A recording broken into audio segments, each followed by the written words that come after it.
I stared deeply into that brazier. My eyes wandered past the tall pillars of flame to the towering columns of orange and red. The flame ate the oxygen around it with no remorse, no hesitation. It was designed to create heat, eat, and demolish fuel, and then fizzle out slowly into the dark. Perhaps we could learn something of nature, that by design, that the long fingers of flame would reach out, grasp all in its path, and consume it. Then once all was decimated or unreachable, it would slowly burn away, leaving a small black scar of carbon. That scar would symbolize its entire existence, all that it burned, all that it ate into a pile of nothing. What would be another letter, another conquest for the flame, an offering to keep its burn bright, if only for a few more moments? The letter in my hand weighed more than my sidearm, perhaps more than all my past moments. Yet a simple flame could grab it and make it weightless. I too could relieve myself of any torment, any transgressions, any pain I once caused, by allowing the flame to have but one more morsel.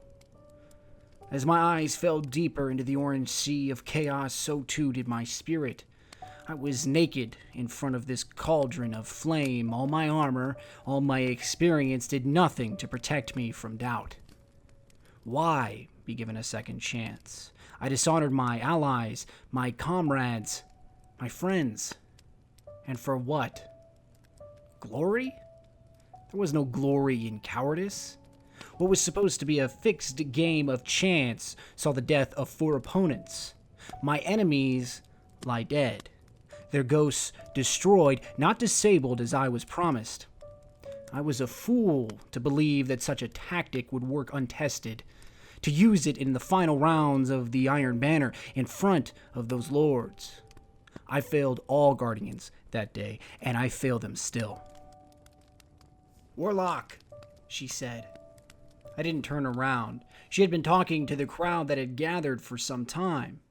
I wasn't there to entertain pointless dialogue. I was there to wallow in self-pity and ignorance. "Warlock," she stammered again, placing a palm on my shoulder, gently forcing me to turn.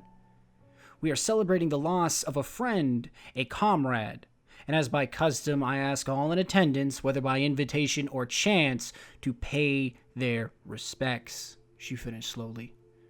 "Unawoken in the tower, a titan and a female, all the wrong things I didn't need." I nodded, though. I had no intention in participating in their exposé any longer than this titan required, but causing a scene inside the tower's bar was not wise. Better to hold my tongue, play the actor, than to lose my head to an angry mob of vengeful guardians.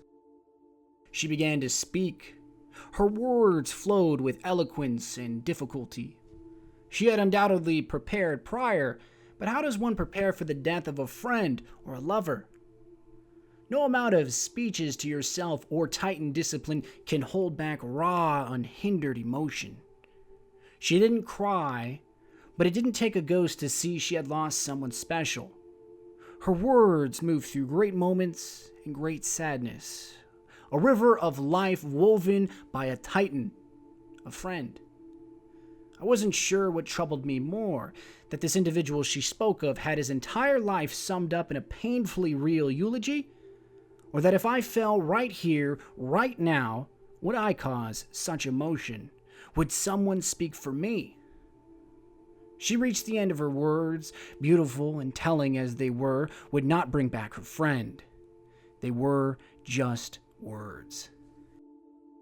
I bowed my head in respect to her fallen friend, someone I had never met. But, oddly, after this awoken told her tale, I felt I understood this man. That his death was not a meaningless loss in humanity's great struggle to reclaim a mythical golden age. His life was like the fire. It burned, it created, it grew, it smoldered, and it died. All that remained was the scar that Titan chose to carry, the mark of existence. but all those moments to be lost to time forever. That's when I felt a palm on my shoulder for a second time.